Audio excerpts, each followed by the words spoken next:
ছেলে যখন বলতেছে বাবা আমি এখন নিজে নিজে কোরআন পড়বার পারি, তখন বাপ বলতেছে আমার হুজুরের কথা মনেই নাই রে। 3 মাস পরে এসে হুজুরকে সালাম দিল, হুজুর আপনি অনেক কষ্ট করে আমার ছেলেকে কোরআন শিক্ষা পড়াইছেন, কিন্তু আমি শুনেছি আল্লাহর কোরআন শিক্ষা দিয়ে হাবিয়ে লওয়া যায় না। কি শুনছেন আপনার? বলেন তো, আর এই শোনাটা হুজুর বেঁচা থাকা না মরে যাওয়া? ইংরেজি মাস্টারের সময় করে ফতুয়া নেই, অঙ্কের মাস্টারের সময় ফতুয়া নেই, ফতুয়া মাত্র হুজুরের উপরে, ধরে কার উপরে? কি করবেন?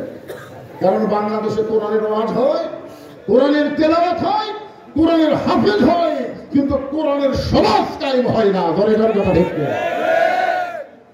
আল্লাহর কোরআন যখন আমাদের বাংলাদেশে চালু হবে তখন আপনারা দেখতে পাবেন এই কোরআনটা আসলে কি। আমি আপনাদের একটু দেখানোর জন্য নিয়ে যাচ্ছি হযরত ওমর ফারুকের কাছে। বাংলাদেশের মতন ৯৬ দেশের খলিফা হযরত ওমর ছদ্মবেশে মদিনার অলিগলি ঘুরতেছেন শুধুমাত্র আল্লাহর কোরআনকে দেখার জন্য। করে বলেন কি দেখার জন্য? কোরআন শোনা যায় কিন্তু কোরআন তো দেখা যায় না। হযরত ওমর আল্লাহর কোরআনকে দেখার জন্য মদিনার অলিগলি ঘুরতেছেন। হঠাৎ হযরত ওমর দেখতে পায় বিস্তীর্ণ মরুভূমির মধ্যে একজন রাখাল উট আর দুম্বা চড়ায়। হযরত ওমর আল্লাহর কোরআনকে দেখার জন্য রাখালকে সালাম দিলেন, আসসালামু আলাইকুম রাখাল ভাই, আমার পেটে ক্ষুধা লাগছে, আমি উঠে এক পেয়ালা দুধ চাই। রাখাল মুস্কি মুস্কি হাসে। ওমর ফারুক বলেন, রাখাল তোমার সালাম দিলাম, উটের দুধ চাইলাম, আর তুমি মুস্কি মুস্কি হাসো, কারণ কি? রাখাল বলতেছে তোমার সালামের উত্তর দিব না, তোমাকে উটের দুধও দিবার পারবো না, আগে আমার জানতে হবে তোমার পরিচয়। ওমর ফারুক চিন্তায় পড়ে গেলেন, আমি আল্লাহর কোরআন দেখার জন্য ছদ্মবেশ ধারণ করছি, আর এখন যদি আমার পরিচয় দেই তাহলে গুমুর ফাঁস হয়ে যাবে। ওমর যখন চিন্তা করতেছেন এমন সময় আল্লাহর কোরআন বলে, ওমর রাখাল যখন তোমার পরিচয় চাইছে তুমি আসল পরিচয় দাও। তোমার আসল পরিচয় হলো মিল্লাতা আবিকুম ইব্রাহিম হুয়া সাম্মাকুমুল মুসলিমিন। আচ্ছা, যে আয়াতে কারীম তেলাওয়াত করলাম এটা আপনারা বিশ্বাস করেন? তাহলে বিশ্বাস করে বলেন তো আমাদের জাতির পিতার নাম কি? আরো জোরে জোরসে বলেন। এটা কি আমার কথা? মিল্লাতা আবিকুম ইব্রাহিম হুয়া সাম্মাকুমুল মুসলিমিন, যিনি তোমাদের নাম রেখেছে মুসলমান। ওমর ফারুক বলেন, রাখাল তুমি যখন আমার পরিচয় জানবার চাচ্ছ, আমার পরিচয় হলো আমি একজন মুসলমান। রাখাল মুস্কি মুস্কি হেসে বলে, আসল না নকল? এখানে যারা মাগরিব এশার নামাজ না পড়ে, আমার ভাই তো নামাজের কথা খুব বললেন, মাগরিব এশার নামাজ না পড়ে তারা ওয়াজ শুনতেছেন, ফজরের আগে যদি আপনারা মরে যান তাহলে দুনিয়ার কত মানুষ আপনার জানাজা করলে আপনি বেহেশত পাবেন? কত মানুষ? কথা বলেন। দুনিয়ার সমস্ত মুসলমান যদি আপনার জানাজা পড়ে তারপরে আপনি জান্নাতে যাবার পারবেন না, কারণ নামাজ না পড়ার কারণে আপনার ঈমান আল্লাহ নষ্ট করেছে। লা সালাতা লা ঈমানা, যার নামাজ নেই তার ঈমান নেই। বাইনাল আবদি তরকুস সালাত, বান্দার কাফেরের মধ্যে পৃথক করার জিনিসটার নামই হলো নামাজ। এখন মাগরিব এশার নামাজ যারা না পড়ে ওয়াজ শুনতেছেন, আমার মনে হয় আপনারা ফজরও পড়বেন না, এটা আমার মনে হয়। কারণ মাগরিব এশার সহজ নামাজ, ফজর হলো কঠিন নামাজ। জোরে জোরে কথা ঠিক কি না? তো সহজ 2 ওয়াক্ত পড়েন নাই, কঠিনটা আপনার পড়বেন।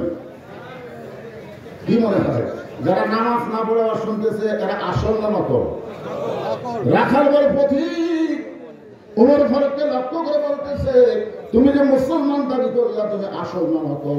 ওমর ফারুক বলে, রাখাল মুসলমান তো মুসলমান, এর মধ্যে আসল নকল কি? রাখাল বলতেছে, আসল মুসলমান যারা হবে তারা চাওয়ার ব্যাপারে সতর্ক থাকবে। আসল মুসলমান দরকার হলে ফাঁসির মঞ্চে যাবে, কিন্তু রাষ্ট্রপতির কাছে বাঁচার দরখাস্ত লিখবে না। বলে কথা ঠিক না? এরকম আসল একজন মুসলমান আপনাদের পাশে। আজকে আমার জামাই ডক্টর আব্দুল বারী রশিদ ওখানে ওয়াজ করতেছে, মতিউর রহমান নিজামী নাম শুনছেন? উকিল এসে বলতেছে, স্যার আপনি একটা দলের নেতা, আপনি যদি রাষ্ট্রপতির কাছে বাঁচার দরখাস্ত লেখেন আমার বিশ্বাস রাষ্ট্রপতি আপনার দরখাস্ত গ্রহণ করে আপনার ফাঁসি বন্ধ করে দেবে। মতিউর রহমান নিজামী মুস্কি মুস্কি হাসতেছে। উকিল বলে, হাসুন কেন? বলে, হাসার কারণ হলো তোমার কথা শুনে তুমি আমাকে বলতেছো রাষ্ট্রপতির কাছে দরখাস্ত লিখলে রাষ্ট্রপতি আমার মাফ করবে, আমার মৃত্যু কার্যকর হবে না। কিন্তু আমি তো দেখেছি বাংলাদেশে 3 জন রাষ্ট্রপতি ক্ষমতা থাকা অবস্থায় মারা গেছে। কয়জন? এই 3টার নামের শেষে আমার রহমান আছে। একটা হলো শেখ মুজিবুর, কথা কান্দাদের নাম জানি না, কথা হলো শেখ মুজিবুর, জিয়াউর, জিল্লুর। দেখছেন, এই 3টা রাষ্ট্রপতি কিন্তু ক্ষমতা থাকা অবস্থায় মারা গেছে। নিজামী সাহেব বললেন, যারা ক্ষমতা থাকতে মারা যায় কোন ইমানদার তাদের কাছে জীবন ভিক্ষা চাবে না। উকিল বলল, এই ঘুমার্কের কারণেই তো আপনার ফাঁসি হবে। মতিউর রহমান নিজামী মুসকি মুসকি হেসে বললেন, আমার ফাঁসি হবে কিন্তু আমার মৃত্যু হবে না। উকিল বলে, স্যার আপনার ফাঁসি হবে কিন্তু মৃত্যু হবে না, কারণ কি? সঙ্গে সঙ্গে কোরআন থেকে তেলাওয়াত করলেন, ওয়ালা তাকুলু লিমান ইউকতালু ফি সাবিলিল্লাহি আমওয়াতুন বাল আহয়াউ ওয়ালাকিন লা তাশউরুন। আল্লাহ রাস্তায় যাদেরকে অন্যায়ভাবে হত্যা করা হয় তাদেরকে তোমরা মৃত্যু বলো না, আমি আল্লাহ বলতেছি তারা জীবিত। বিএনপির মধ্যেও একজন নেতা বর্তমান জীবিত অবস্থা আছে, তাকে মৃত্যু বলা যাবে না। সালাউদ্দিন কাদের চৌধুরী। ধরেন কথা ঠিক কথা বলে, একটু মনোযোগ দিয়ে শোনেন। রাখাল বলে, পথিক আসল মুসলমান যদি হইতা তাহলে চাওয়ার ব্যাপারে তুমি সতর্ক থাকতে। তুমি দুধ চাইছো কার কাছে? সঙ্গে সঙ্গে হুচ্চুল করছে, বলতে ভাই আসলেই তো তাই, চাওয়ার ব্যাপারে আমি ভুল করছি। রাখাল বলতে যে ভুলটা যদি স্বীকার করো তাহলে তওবা করো। আমরা 4 ভাই, আমার 2 ভাই 2 কলেজে প্রফেসর আর বিএনপি করে। আর আমার বড় ভাই ওই আমার আওয়ামী লীগ যেদিন হাসিনা পড়ে গেল বুঝলেন, সেই দিন আমার ভাই দেখি আমার মাদ্রাসার মসজিদের মধ্যে ঢুকছে। আমার সিসি ক্যামেরা আমার ভুলতো তো কে কি করতে সব আবার দেখা যায়। আমি চিন্তা করলাম আমার ভাই আজকে মসজিদের মধ্যে ঢুকলো কেন? আস্তে করে আমি বের হয়ে ভাইকে সালাম দিয়ে বললাম, ভাই খবর কি? আমার ভাই বলতেছে তওবা করবো। আমরা কেন তওবা করবো? যেই দেশের মেম্বার থেকে এমপি মন্ত্রী পর্যন্ত দলের পড়ে যায়, এই দল আর কর্ম নয়, আমি তওবা করবার চাই। তার মানে সে আওয়ামী লীগ করে ভুল বুঝেছে, এখন ভালো হওয়ার চাই। সুযোগ আছে না নাই? ওর ঘরে বলতেছে রাখাল আসলে চাওয়ার ব্যাপার আমার ভুল হয়ে গেছে। রাখাল বলতেছে ভুলটা যখন স্বীকার করছো তাহলে তওবা করো। তওবা শব্দের অর্থ কি? ফিরে আসা। যখন কি আসে ফিরে আসা। ওমর ফারুক বললেন, রাখাল তাহলে তওবা করে। রাখাল বলে, তুমি মূর্খ মানুষ, তুমি তওবা কেমনি পড়বা? ওমর ফারুক বলে, রাখাল আমার মধ্যে মূর্খামি কি দেখলা? রাখাল বলে, চাওয়ার ব্যাপারে যে একটা সতর্ক হয় না সে দুনিয়ার সবচাইতে বড় মূর্খ। আপনাদের পাটনা দিয়ে একদল আছে, আমার দয়াল বাবার দরবারেতে কেউ ফিরে না খালি হাতে। আসে না কথা কথা ভাই আমার এক ভূতে মারেন, এক ভূতে এরকম একটা দল আসে না। আপনারা বলেন তো, দয়াল বাবার দরবারতে কেউ ফিরে না খালি হাতে, এটা তাওহীদ না শিরক? বলেন। আমার ভাইকে একটা কথা বললেন, এই যে পীর ধরা, পীর ধরা, পীর ধরা না আল্লাহ ধরা? কার মাধ্যমে? নবীর মাধ্যমে। ধরে বলেন কার মাধ্যমে? নবীর মাধ্যমে আল্লাহ ধরা লাগবে।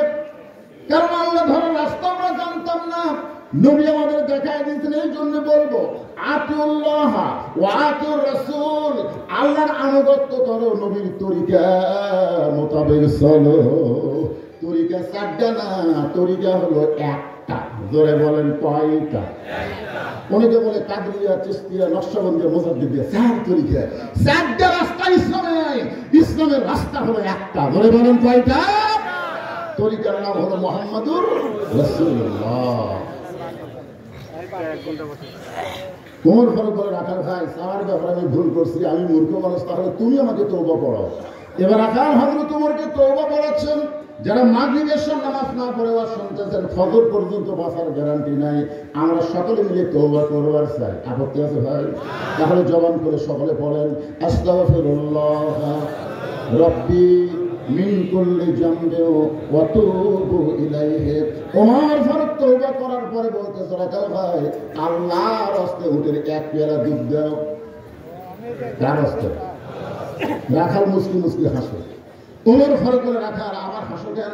বলে হাসার কারণ হলো তওবা করার পরে তুমি আবার মুনাফিকি করলে। যেই বলছে মুনাফিক, ওমর ফারুকের চেহারা রক্তের মতো লাল হয়ে গেছে। আপনার বলেন তো মুনাফিক আর কাফের এই দুইটার মধ্যে বেশি খারাপ কোনটা? কি হয় বুঝলেন? মুনাফিক থাকবে জাহান্নামের নিচে আর কাফের থাকবে জাহান্নামের উপরে। কাফেরা যে পেশাব পায়খানা করবে, নিচে মুনাফিকরা সে পেশাব পায়খানা খাবে। সাহাবায়ে বললেন হুজুর এই বদমাইশ মুনাফিক কোন দল থেকে বার হবে? আল্লাহ রাসূল বললেন ইহুদের মধ্যে মুনাফিক নাই, খ্রিস্টানের মধ্যে মুনাফিক নাই, কাফেরের মধ্যে মুনাফিক নাই। মুনাফিকের আবাদ হবে মুসলমানের ভিতরে। মুনাফিকের আবাদ কোন জায়গা হবে? ওমর ফারুক বলেন রাখাল আমার মধ্যে মুনাফিকের চেয়ে